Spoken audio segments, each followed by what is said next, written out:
श्रीगणेशाय नमः। अथ श्रीमन्नारायण अष्टाक्षरी स्तुतिः। ॐ नमो नारायणाय। नमः प्रणवार्थार्थ स्थूलसूक्ष्मक्षराक्षर व्यक्ताव्यक्तकलातीत ओंकाराय नमो नमः। नमो देवादिदेवाय देहसञ्चारहेतवे दैत्यसङ्घविनाशाय नकाराय नमो नमः। मोहनं विश्वरूपं च शिष्टाचारसुपोषितं मोहविध्वंसकं वन्दे मोकाराय नमो नमः।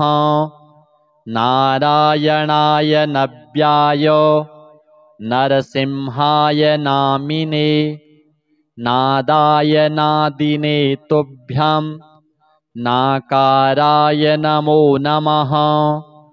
रामचन्द्रं रघुपतिं पित्राज्ञापरिपालकं कौसल्यातनयं वन्दे राकाराय नमो नमः। यज्ञाय यज्ञगम्याय यज्ञरक्षाकराय च यज्ञाङ्गरूपिणे तुभ्यं यकाराय नमो नमः। अणाकारं लोकविख्यातं नानाजन्मफलप्रदं नानाभीष्टप्रदं वन्दे अणाकाराय नमो नमः। यज्ञकर्त्रे यज्ञभर्त्रे यज्ञरूपाय ते नमः। सुज्ञानगोचरायास्तु यकाराय नमो नमः। ओंकारबिन्दुसंयुक्तं नित्यं ध्यायन्ति योगिनः कामदं मोक्षदं चैव ओंकाराय नमो नमः। नारायणः परं ब्रह्म नारायणः परं तपः नारायणः परो देवः सर्वं नारायणः सदा। ॐ नमो नारायणाय। अथ गजेन्द्रमोक्ष स्तोत्रम्। श्रीशुक उवाच। एवं व्यवसितो बुद्ध्या समाधाय मनोहृदि जजाप परमं जाप्यं प्राग्जन्मन्यनुशिक्षितं।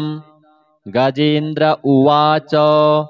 ॐ नमो भगवते तस्मै यत् एतच्चिदात्मकं पुरुषायादिबीजाय परेशायाभिधीमहि यस्मिन्निदं यतश्चेदं येनेदं य इदं स्वयं योऽस्मात् परस्माच्च परस्तं प्रपद्ये स्वयंभुवम्। यः स्वात्मनीदं निजमाययार्पितं क्वचिद् विभातं क्व च तत्तिरोहितम् अविद्धदृक्साक्षुभयं तदीक्षते स आत्ममूलो वतु मां परात्परः। कालेन पञ्चत्वमितेषु कृत्स्नसो लोकेषु पालेषु च सर्वहेतुषु तमस्तदासीद् गहनं गभीरं यस्तस्य पारेभिविराजते विभुः। न यस्य देवा ऋषयः पदं विदुर् जन्तुः पुनः कोऽर्हति गन्तुमीरितुम्। यथा नटस्याकृतिभिर्विचेष्टतो दुरत्ययानुक्रमणः समावतु दिदृक्षवो यस्य पदं सुमङ्गलं विमुक्तसङ्गा मुनयः सुसाधवः चरन्त्यलोकौ व्रतमौव्रणं वने भूतात्मभूतः सुहृदः स मे गतिः न विद्यते यस्य च जन्म कर्म वा न नामरूपे गुणदोष एव वा तथापि लोकाप्ययसम्भवाय यः स्वमायया तान्यनुकालमृच्छति तस्मै नमः परेशाय ब्रह्मणेऽनन्तशक्तये अरूपायोरुरूपाय नम आश्चर्यकर्मणे नम आत्मप्रदीपाय साक्षिणे परमात्मने नमो गिरां विदुराय मनसश्चेतसामपि सत्त्वेन प्रतिलभ्याय नैष्कर्मेण विपश्चिता नमः कैवल्यनाथाय निर्वाणसुखसंविदे नमः शान्ताय घोराय मूढाय गुणधर्मिणे निर्विशेषाय साम्याय नमो ज्ञानघनाय च क्षेत्रज्ञाय नमस्तुभ्यं सर्वाध्यक्षाय साक्षिणे पुरुषायात्ममूलाय मूलप्रकृतये नमः सर्वेन्द्रियगुणद्रष्टे सर्वप्रत्ययहेतवे असताच्छाय योक्ताय सदाभासाय ते नमः नमो नमस्तेऽखिलकारणाय निष्कारणायाद्भुतकारणाय सर्वागमान्नाय महार्णवाय नमोपवर्गाय परायणाय गुणारणिच्छन्नचिदुष्मपाय तत्क्षोभविस्फूर्जितमानसाय नैष्कर्म्यभावेन विवर्जितागम स्वयं प्रकाशाय नमस्करोमि मादृक्प्रपन्नपशुपाशविमोक्षणाय मुक्ताय भूरि करुणाय नमोलयाय स्वांसेन सर्वतनुभृन्मनसि प्रतीत प्रत्यग्दृशे भगवते बृहते नमस्ते आत्मात्मजाप्तगृहवित्तजनेषु शक्तैर्दुष्प्रापणाय गुणसङ्गविवर्जिताय मुक्तात्मभिः स्वहृदये परिभाविताय ज्ञानात्मने भगवते नम ईश्वराय यं धर्मकामार्थविमुक्तिकामा भजन्त इष्टां गतिमाप्नुवन्ति किं त्वाशिशोरात्यपि देहमव्ययं करोतु मेदभ्रदयो विमोक्षणम् एकान्तिनो यस्य न कञ्चनार्थं वाञ्छन्ति ये वै भगवत्प्रपन्नाः अत्यद्भुतं तच्चरितं सुमङ्गलं गायन्त आनन्दसमुद्रमग्नाः तमक्षरं ब्रह्म परं परेशमव्यक्तमाध्यात्मिकयोगगम्यम् अतीन्द्रियं सूक्ष्ममिवातिदूर मनन्तमाद्यं परिपूर्णमीडे यस्य ब्रह्मादयो देवा वेदालोकाश्चराचराः नामरूपविभेदेन फ्लग्व्या च कलया कृताः यथार्चिषोऽग्निः सवितुर्गभस्तयो निर्यान्ति संयान्त्यसकृत्स्वरोचिषः तथा यतोऽयं गुणसम्प्रवाहो बुद्धिर्मनः खानि शरीरसर्गाः स वै न देवासुरमर्त्यतिर्यं न स्त्री न षड्ढो न पुमान् न जन्तुः नायं गुणः कर्म न सन्न चासन् निषेधशेषो जयतादशेषः जिजीविषेनाहमिहामुया किम् अन्तर्बहिश्चावृतैर्भयोन्या इच्छामि कालेन न यस्य विप्लवस्तस्यात्मलोकावरणस्य मोक्षम् सोऽहं विश्वसृजं विश्वं विश्ववेदसं विश्वात्मानमजं ब्रह्म प्रणतोऽस्मि परं पदं योगरन्धितकर्माणो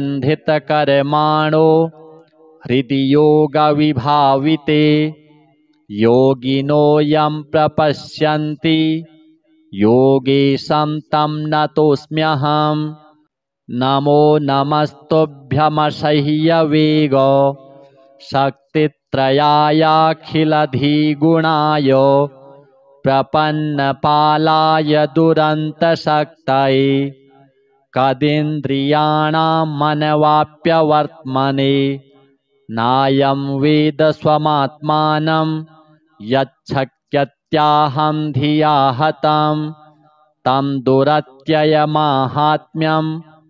भगवन्तमितोऽस्म्यहम् श्रीशुक उवाच एवं गजेन्द्रमुपवर्णितनिरविशेषं ब्रह्मादयो विविधलिङ्गभिदाभिमानाः नैते यदोपससृपुरनिखिलात्मकत्वात् तत्राखिलामरमयो हरिराविरासीत् तं तद्वदार्थमुपलभ्य जगन्निवासः स्तोत्रं निशम्य दिविजैः सह संस्तुवद्भिः छन्दोमयेन गरुडेन समुह्यमानश्चक्रायुधोऽभ्यगमदाशु यतो गजेन्द्रः सोऽन्तः सरस्युरुबलेन गृहीत आर्तो दृष्ट्वा गरुत्मतिहरिं ख उपात्तचक्रम् उत्क्षिप्य साम्बुजकरं गिरमाह कृच्छ्रान् नारायणाखिलगुरो भगवन्नमस्ते तं वीक्ष्य पीडितमजः सहसावतीर्य सग्राहमाशु सरसः कृपयोज्जहार ग्राहाद्विपाटितमुखादरिणा गजेन्द्रम् सम्पश्यतां हरिरमुमुचदुस्त्रियाणाम् अथ श्री लघु विष्णु सहस्रनाम स्तोत्रम् अलम नाम सहस्रेण केशवोऽर्जुनमब्रवीत् शृणु मे पार्थ नामानि यश्चतुष्यामि सर्वदा केशवः पुण्डरीकाक्षः स्वयंभूर्मधुसूदनः दामोदरो हृषीकेशः पद्मनाभो जनार्दनः विश्वक्सेनो वासुदेवो हरिर्नारायणस्तथा अनन्तश्च प्रबोधश्च सत्यः कृष्णः सुरोत्तमः आदिकर्ता वराहश्च वैकुण्ठो विष्णुरच्युतः श्रीधरः श्रीपतिः श्रीमान् पक्षिराजध्वजस्तथा एतानि मम नामानि विद्यार्थी ब्राह्मणः पठेत् क्षत्रियो विजयस्यार्थे वैश्यो धनसमृद्धये नाग्निराजभयं तस्य न चोरात्पन्नगाद्भयं राक्षसेभ्यो भयं नास्ति व्याधिभिर्नैव पीड्यते इदं नाम सहस्रं तु केशवेनोद्धृतं स्तवम् उद्धृत्य चार्जुने दत्तं युद्धे शत्रुविनाशनम् श्रीनारायणार्पणमस्तु। ॐ नमो नारायणाय। नमः प्रणवार्थार्थ स्थूलसूक्ष्मक्षराक्षर व्यक्ताव्यक्तकलातीत ओंकाराय नमो नमः। नमो देवादिदेवाय देहसञ्चारहेतवे दैत्यसङ्घविनाशाय नकाराय नमो नमः। मोहनं विश्वरूपं च शिष्टाचारसुपोषितं मोहविध्वंसकं वन्दे मोकाराय नमो नमः। नारायणाय नव्याय नरसिंहाय नामिने नादाय नादिने तुभ्यं नाकाराय नमो नमः। रामचन्द्रं रघुपतिं पित्राज्ञापरिपालकं कौसल्यातनयं वन्दे राकाराय नमो नमः। यज्ञाय यज्ञगम्याय यज्ञरक्षाकराय च यज्ञाङ्गरूपिणे तुभ्यं यकाराय नमो नमः। अनाकारं लोकविख्यातं नानाजन्मफलप्रदं नानाभीष्टप्रदं वन्दे अनाकाराय नमो नमः। यज्ञकर्त्रे यज्ञभर्त्रे यज्ञरूपाय ते नमः। सुज्ञानगोचरायास्तु यकाराय नमो नमः। ओंकारबिन्दुसंयुक्तं नित्यं ध्यायन्ति योगिनः कामदं मोक्षदं चैव ओंकाराय नमो नमः। नारायणः परं ब्रह्म नारायणः परं तपः नारायणः परो देवः सर्वं नारायणः सदा। ॐ नमो नारायणाय। अथ गजेन्द्रमोक्ष स्तोत्रम्। श्रीशुक उवाच एवं व्यवसितो बुद्ध्या समाधाय मनोहृदि जजाप परमं जाप्यं प्राग्जन्मन्यनुशिक्षितं। गजेन्द्र उवाच ॐ नमो भगवते तस्मै यत् एतच्चिदात्मकं पुरुषायादिबीजाय परेशायाभिधीमहि यस्मिन्निदं यतश्चेदं येनेदं य इदं स्वयं योऽस्मात् परस्माच्च परस्तं प्रपद्ये स्वयंभुवं यः स्वात्मनीदं निजमाययार्पितं क्वचिद्विभातं क्वच तत्तिरोहितम् अविद्धदृक्साक्षुभयं तदीक्षते स आत्ममूलो वतु मां परात्परः। कालेन पञ्चत्वमितेषु कृत्स्नसो लोकेषु पालेषु च सर्वहेतुषु तमस्तदासीद् गहनं गभीरं यस्तस्य पारेभिविराजते विभुः न यस्य देवा ऋषयः पदं विदुर् जन्तुः पुनः कोऽर्हति गन्तुमीरितुं यथा नटस्याकृतिभिर्विचेष्टतो दुरत्ययानुक्रमणः समावतु दिदृक्षवो यस्य पदं सुमङ्गलं विमुक्तसङ्गा मुनयः सुसाधवः चरन्त्यलोकव्रतमौव्रणं वने भूतात्मभूतः सुहृदः स मे गतिः न विद्यते यस्य च जन्म कर्म वा न नाम रूपे गुणदोष एव वा तथापि लोकाप्ययसम्भवाय यः स्वमायया तान्यनुकालमृच्छति तस्मै नमः परेशाय ब्रह्मणेऽनन्तशक्तये अरूपायोरुरूपाय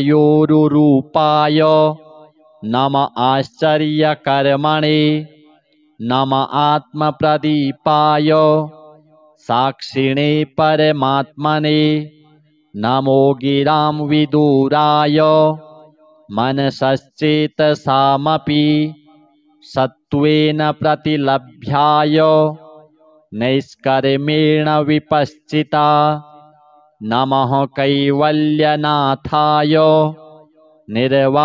निर्वाणसुखसंविदे नमः शान्ताय घोराय मूढाय गुणधर्मिणे निर्विशेषाय साम्याय नमो ज्ञानघनाय च क्षेत्रज्ञाय नमस्तुभ्यं सर्वाध्यक्षाय साक्षिणे पुरुषायात्ममूलाय मूलप्रकृतये नमः सर्वेन्द्रियगुणद्रष्टे सर्वप्रत्ययहेतवे असताच्छाय योक्ताय सदाभासाय ते नमः नमो नमस्तेऽखिलकारणाय निष्कारणायाद्भुतकारणाय सर्वागमान्नाय महार्णवाय नमोपवर्गाय परायणाय गुणारणिच्छन्नचिदुष्मपाय तत्क्षोभविस्फूर्जितमानसाय नैष्कर्म्यभावेन विवर्जितागम स्वयं प्रकाशाय नमस्करोमि मादृक्प्रपन्नपशुपाशविमोक्षणाय मुक्ताय भूरि करुणाय नमोलयाय स्वांसेन सर्वतनुभृन्मनसि प्रतीत प्रत्यग्दृशे भगवते बृहते नमस्ते आत्मात्मजाप्तगृहवित्तजनेषु शक्तेर्दुष्प्रापणाय गुणसङ्गविवर्जिताय मुक्तात्मभिः स्वहृदये परिभाविताय ज्ञानात्मने भगवते नम ईश्वराय यं धर्मकामार्थविमुक्तिकामा भजन्त इष्टां गतिमाप्नुवन्ति किं त्वाशिशोरात्यपि देहमव्ययं करोतु मेदभ्रदयो विमोक्षणम् एकान्तिनो यस्य न कञ्चनार्थं वाञ्छन्ति ये वै भगवत्प्रपन्नाः अत्यद्भुतं तच्चरितं सुमङ्गलं गायन्त आनन्दसमुद्रमग्नाः तमक्षरं ब्रह्म परं परेश मव्यक्तमाध्यात्मिकयोगगम्यम् अतीन्द्रियं सूक्ष्ममिवातिदूर मनन्तमाद्यं परिपूर्णमीदे यस्य ब्रह्मादयो देवा वेदालोकाश्चराचराः नामरूपविभेदेन फ्लग्व्या च कलया कृताः यथार्चिषोऽग्निः सवितुर्गभस्तयो निर्यान्ति संयान्त्यसकृत्स्वरोचिषः तथा यतोऽयं गुणसम्प्रवाहो बुद्धिर्मनः खानि शरीरसर्गाः स वै न देवासुरमर्त्यतिर्यं न स्त्री न षड्ढो न पुमान् न जन्तुः नायं गुणः कर्म न सन्न चासन् निषेधशेषो जयतादशेषः जिजीविषेनाहमिहामुया किम् अन्तर्बहिश्चावृतैर्भयोन्या इच्छामि कालेन न यस्य विप्लवस्तस्यात्मलोकावरणस्य मोक्षम् सोऽहं विश्वसृजं विश्वं विश्ववेदसं विश्वात्मानमजं ब्रह्म प्रणतोऽस्मि परं पदम् योगरन्धितकर्माणो हृदि योगविभाविते योगिनो यं प्रपश्यन्ति योगेशं तं नतोऽस्म्यहम् नमो नमस्तुभ्यमसह्यवेग शक्तित्रयायाखिलधिगुणाय प्रपन्नपालाय दुरन्तशक्तये कदिन्द्रियाणां मनवाप्यवर्त्मने नायं वेद स्वमात्मानं यच्छक्यत्याहं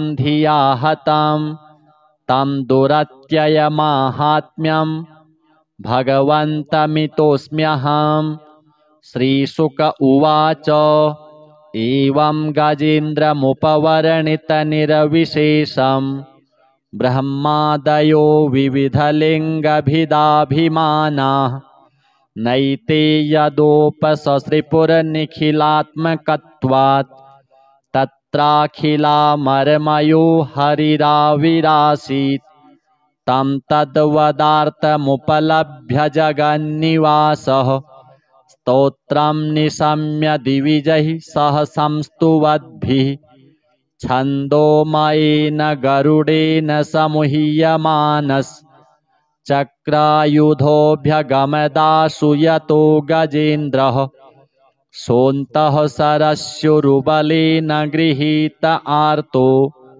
दृष्ट्वा गरुत्मतिहरिं ख उपात्तचक्रम् उत्क्षिप्य साम्बुजकरं गिरमाह कृच्छ्रान् नारायणाखिलगुरो भगवन्नमस्ते तं वीक्ष्य पीडितमजः सहसावतीर्य सग्राहमाशु सरसः कृपयोज्जहार ग्राहाद्विपाटितमुखादरिणा गजेन्द्रम् सम्पश्यतां हरिरमुमुच दुस्त्रियाणाम् अथ श्री लघु विष्णु सहस्रनाम स्तोत्रम् अलम् नाम सहस्रेण केशवोऽर्जुनमब्रवीत् शृणु मे पार्थ नामानि यश्चतुष्यामि सर्वदा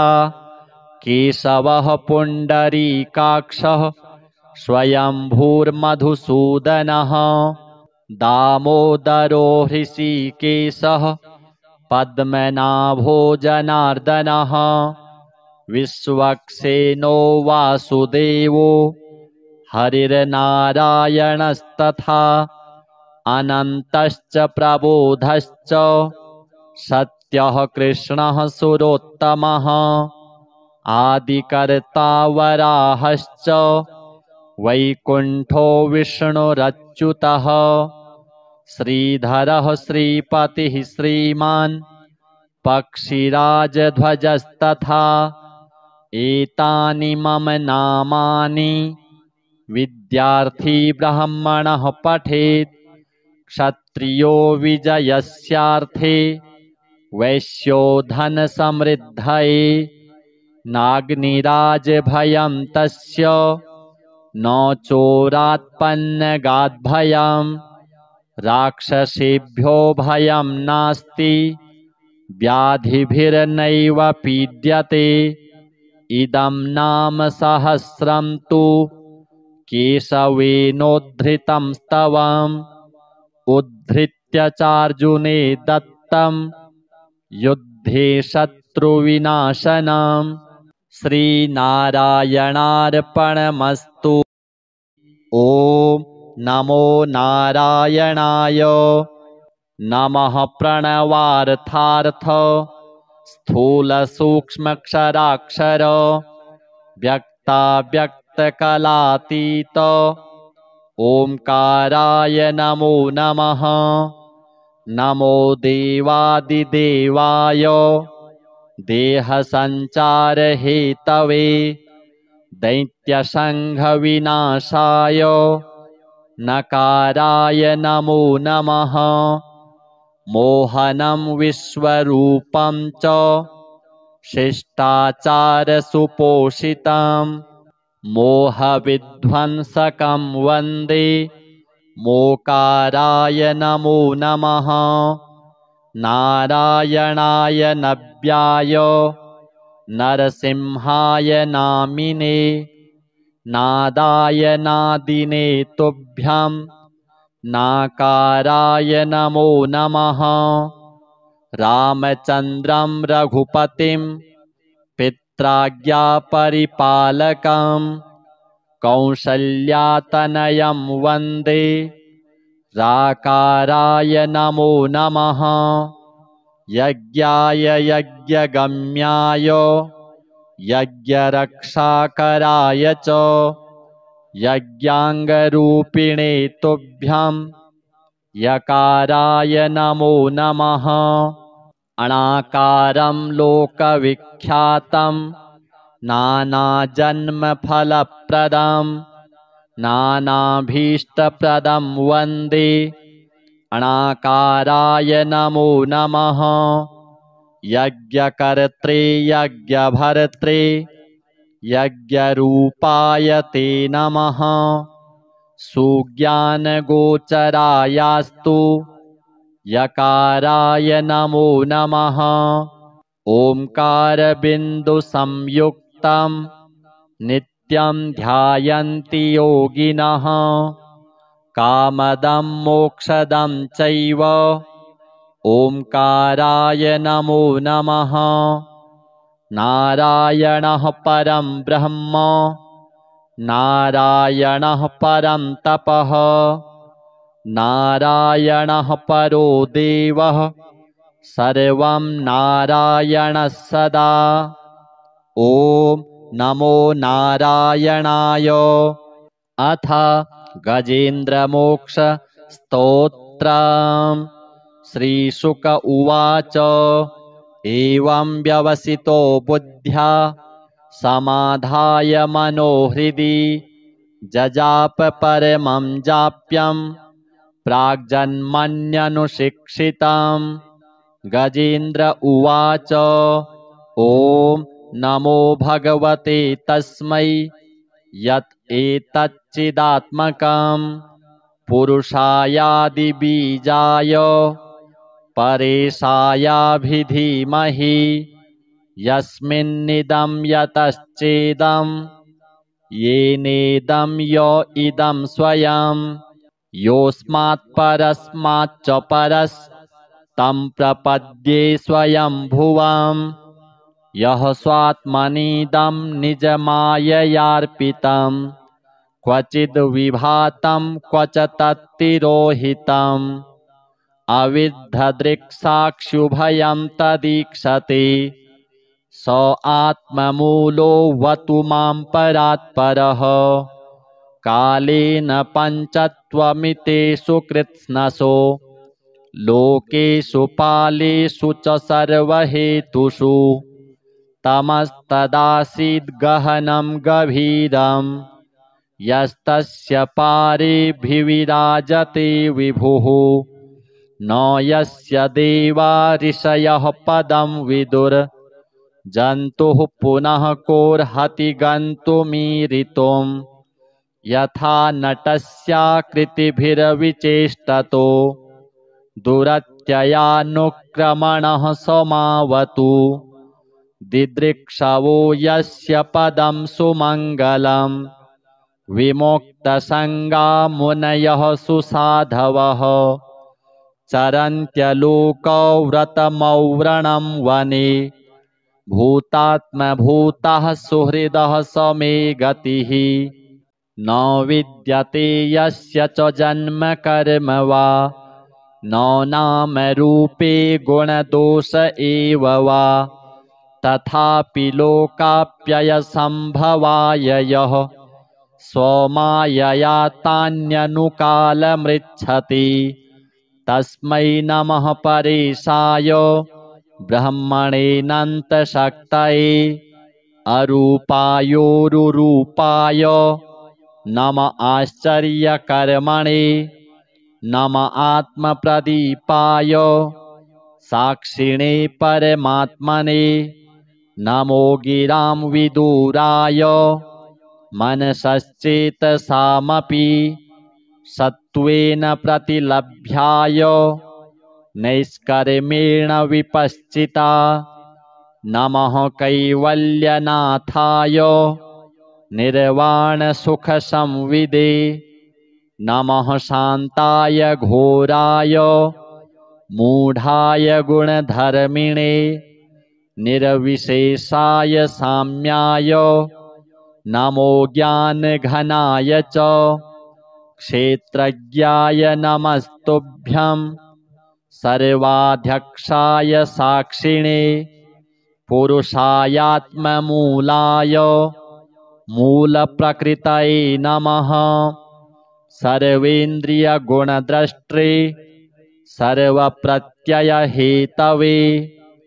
असताच्छाय योक्ताय सदाभासाय ते नमः नमो नमस्तेऽखिलकारणाय निष्कारणायाद्भुतकारणाय सर्वागमान्नाय महार्णवाय नमोपवर्गाय परायणाय गुणारणिच्छन्नचिदुष्मपाय तत्क्षोभविस्फूर्जितमानसाय नैष्कर्म्यभावेन विवर्जितागम स्वयं प्रकाशाय नमस्करोमि मादृक्प्रपन्नपशुपाशविमोक्षणाय मुक्ताय भूरि करुणाय नमोलयाय स्वांसेन सर्वतनुभृन्मनसि प्रतीत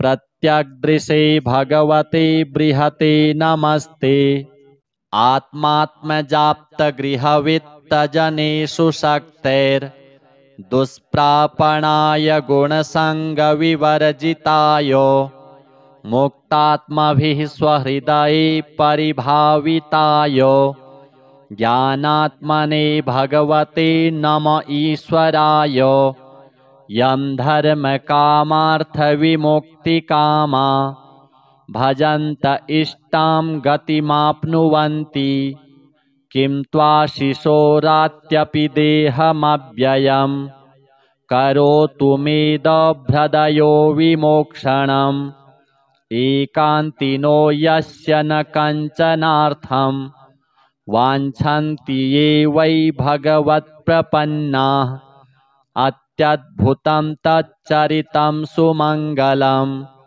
गायन्त आनन्दसमुद्रमग्नाः तमक्षरं ब्रह्म परं परेशमव्यक्तमाध्यात्मिकयोगगम्यम् अतीन्द्रियं सूक्ष्ममिवातिदूर मनन्तमाद्यं परिपूर्णमीडे यस्य ब्रह्मादयो देवा वेदालोकाश्चराचराः नामरूपविभेदेन फ्लग्व्या च कलया कृताः यथार्चिषोऽग्निः सवितुर्गभस्तयो निर्यान्ति संयान्त्यसकृत्स्वरोचिषः तथा यतोऽयं गुणसम्प्रवाहो बुद्धिर्मनः खानि शरीरसर्गाः स वै न देवासुरमर्त्यतिर्यं न स्त्री न षड्ढो न पुमान् न जन्तुः नायं गुणः कर्म न सन्न चासन् निषेधशेषो जयतादशेषः जिजीविषेनाहमिहामुया किम् अन्तर्बहिश्चावृतये भयोन्या गच्छामि कालेन न यस्य विप्लवस्तस्यात्मलोकावरणस्य मोक्षम् सोऽहं विश्वसृजं विश्वं विश्ववेदसं विश्वात्मानमजं ब्रह्म प्रणतोऽस्मि परं पदं योगरन्धितकर्माणो हृदि योगविभाविते योगिनो यं प्रपश्यन्ति योगेशं तं नतोऽस्म्यहम् नमो नमस्तुभ्यमसह्यवेग शक्तित्रयायाखिलधिगुणाय प्रपन्नपालाय दुरन्तशक्तये कदिन्द्रियाणां मनवाप्यवर्त्मने नायं वेद स्वमात्मानं यच्छक्यत्याहं धिया हतं तं दुरत्ययमाहात्म्यं भगवन्तमितोऽस्म्यहम् श्रीशुक उवाच एवं गजेन्द्रमुपवर्णितनिरविशेषं ब्रह्मादयो विविधलिङ्गभिदाभिमानाः नैते यदोपससृपुरनिखिलात्मकत्वात् तत्राखिलामरमयो हरिराविरासीत् तं तद्वदार्थमुपलभ्य जगन्निवासः स्तोत्रं निशम्य दिविजैः सह संस्तुवद्भिः छन्दोमयेन गरुडेन समुह्यमानश्चक्रायुधोऽभ्यगमदाशु यतो गजेन्द्रः सोऽन्तः सरस्युरुबलेन गृहीत आर्तो दृष्ट्वा गरुत्मतिहरिं ख उपात्तचक्रम् उत्क्षिप्य साम्बुजकरं गिरमाह कृच्छ्रान् नारायणाखिलगुरो भगवन्नमस्ते तं वीक्ष्य पीडितमजः सहसावतीर्य सग्राहमाशु सरसः कृपयोज्जहार ग्राहाद्विपाटितमुखादरिणा गजेन्द्रम् सम्पश्यतां हरिरमुमुच दुस्त्रियाणाम् अथ श्री लघु विष्णु सहस्रनाम स्तोत्रम् अलम नाम सहस्रेण केशवोऽर्जुनमब्रवीत् शृणु मे पार्थ नामानि यश्चतुष्यामि सर्वदा केशवः पुण्डरीकाक्षः स्वयंभूर्मधुसूदनः दामोदरो हृषीकेशः पद्मनाभो जनार्दनः विश्वक्सेनो वासुदेवो हरिर्नारायणस्तथा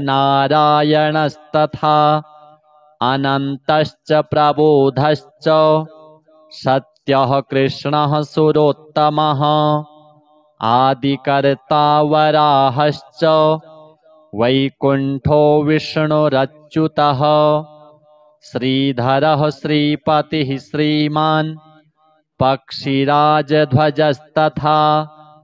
एतानि मम नामानि विद्यार्थी ब्राह्मणः पठेत् क्षत्रियो विजयस्यार्थे वैश्यो धनसमृद्धये नाग्निराजभयं तस्य न चोरात्पन्नगाद्भयं राक्षसेभ्यो भयं नास्ति व्याधिभिर्नैव पीड्यते इदं नाम सहस्रं तु केशवेनोद्धृतं स्तवम् उद्धृत्य चार्जुने दत्तं युद्धे शत्रुविनाशनम् श्रीनारायणार्पणमस्तु। ॐ नमो नारायणाय। नमः प्रणवार्थार्थ स्थूलसूक्ष्मक्षराक्षर व्यक्ताव्यक्तकलातीत ओंकाराय नमो नमः। नमो देवादिदेवाय देहसञ्चारहेतवे दैत्यसङ्घविनाशाय नकाराय नमो नमः। मोहनं विश्वरूपं च शिष्टाचारसुपोषितं मोहविध्वंसकं वन्दे मोकाराय नमो नमः। नारायणाय नव्याय नरसिंहाय नामिने नादाय नादिने तुभ्यं नाकाराय नमो नमः। रामचन्द्रं रघुपतिं पित्राज्ञापरिपालकं कौसल्यातनयं वन्दे राकाराय नमो नमः। यज्ञाय यज्ञगम्याय यज्ञरक्षाकराय च यज्ञाङ्गरूपिणे तुभ्यं यकाराय नमो नमः। अनाकारं लोकविख्यातं नानाजन्मफलप्रदं नानाभीष्टप्रदं वन्दे अनाकाराय नमो नमः। यज्ञकर्त्रे यज्ञभर्त्रे यज्ञरूपाय ते नमः। सुज्ञानगोचरायास्तु यकाराय नमो नमः। ओंकारबिन्दुसंयुक्तं नित्यं ध्यायन्ति योगिनः कामदं मोक्षदं चैव ओंकाराय नमो नमः। नारायणः परं ब्रह्म नारायणः परं तपः नारायणः परो देवः सर्वं नारायणः सदा।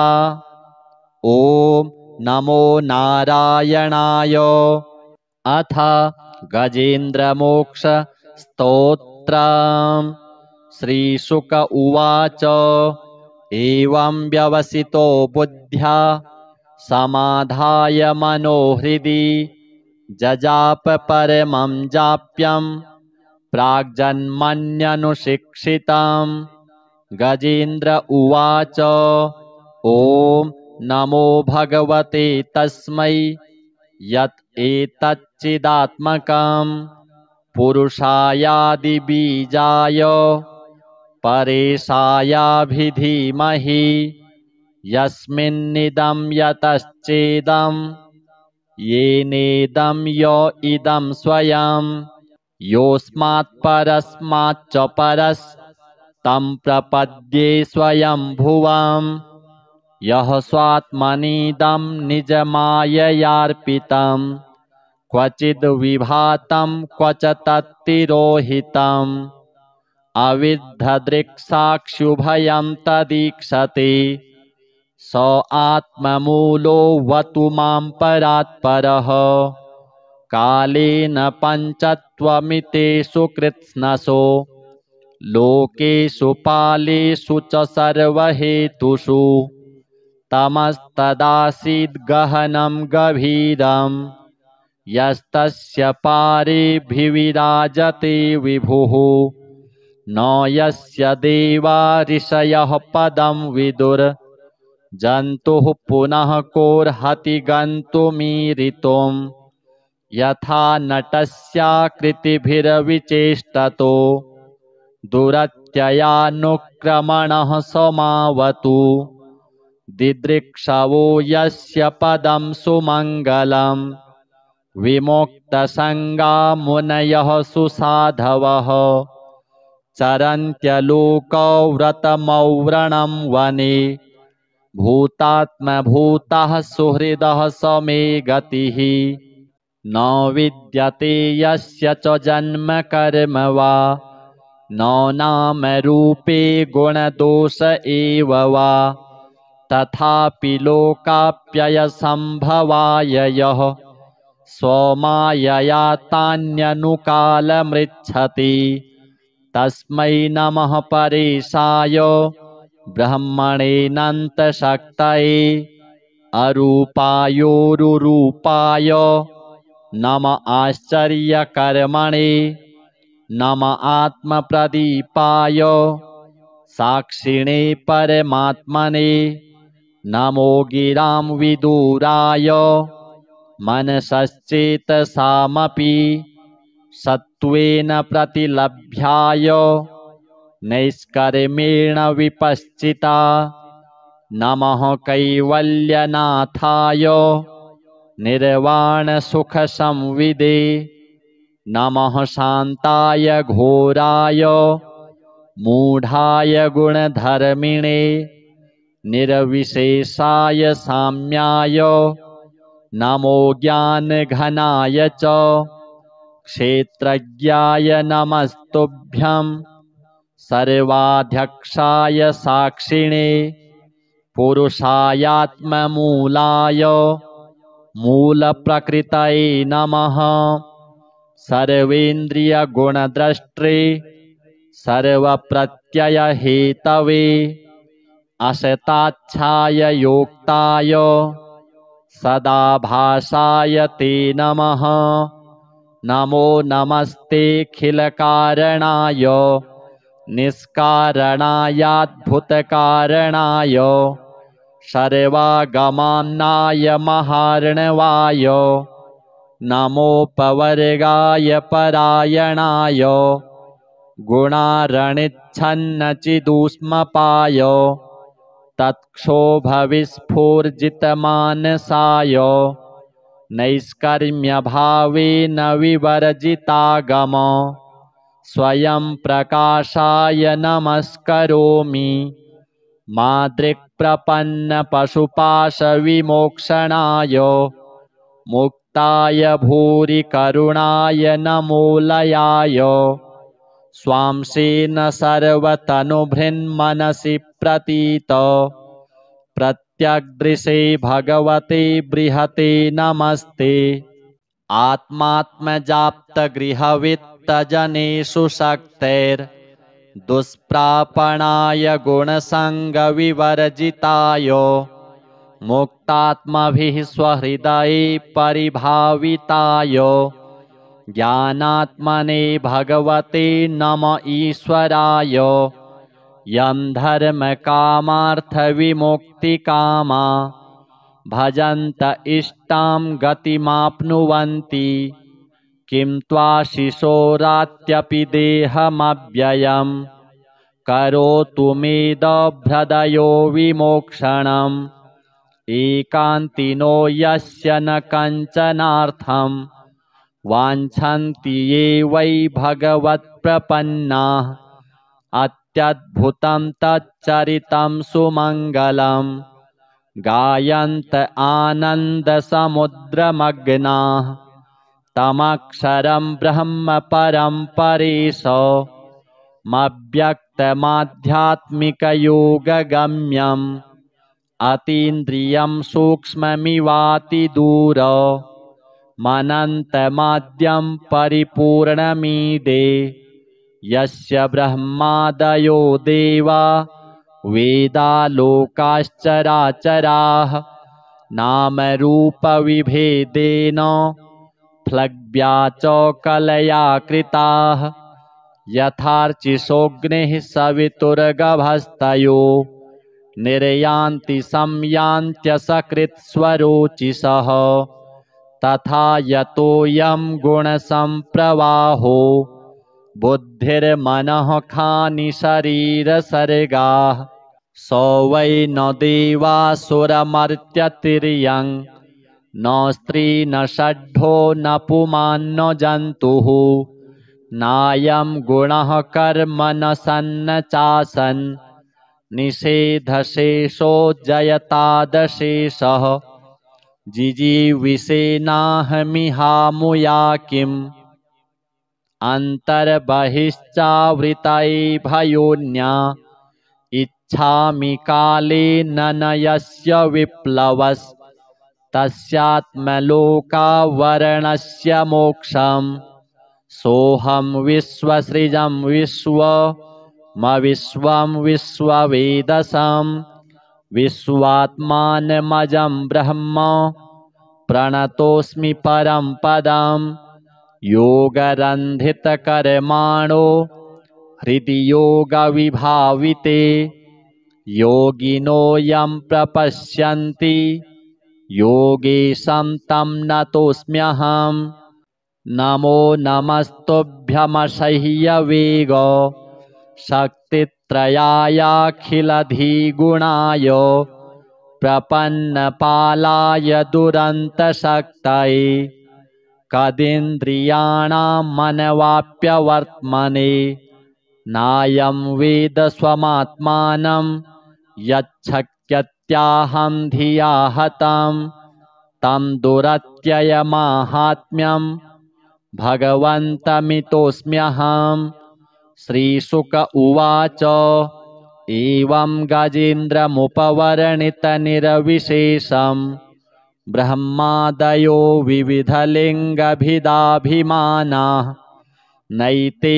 यदोपससृपुरनिखिलात्मकत्वात् तत्राखिलामरमयो हरिराविरासीत् तं तद्वदार्थमुपलभ्य जगन्निवासः स्तोत्रं निशम्य दिविजैः सह संस्तुवद्भिः छन्दोमयेन गरुडेन समुह्यमानश्चक्रायुधोऽभ्यगमदाशु यतो गजेन्द्रः सोऽन्तः सरस्युरुबलेन गृहीत आर्तो दृष्ट्वा गरुत्मतिहरिं ख उपात्तचक्रम् उत्क्षिप्य साम्बुजकरं गिरमाह नारायणाखिलगुरो भगवन्नमस्ते तं वीक्ष्य पीडितमजः सहसावतीर्य सग्राहमाशु सरसः कृपयोज्जहार ग्राहाद्विपाटितमुखादरिणा गजेन्द्रं सम्पश्यतां हरिरमुमुच दुस्त्रियाणाम् अथ श्री लघु विष्णु सहस्रनाम स्तोत्रम् अलम नाम सहस्रेण केशवोऽर्जुनमब्रवीत् शृणु मे पार्थ नामानि यश्चतुष्यामि सर्वदा केशवः पुण्डरीकाक्षः स्वयंभूर्मधुसूदनः दामोदरो हृषीकेशः पद्मनाभो जनार्दनः विश्वक्सेनो वासुदेवो हरिर्नारायणस्तथा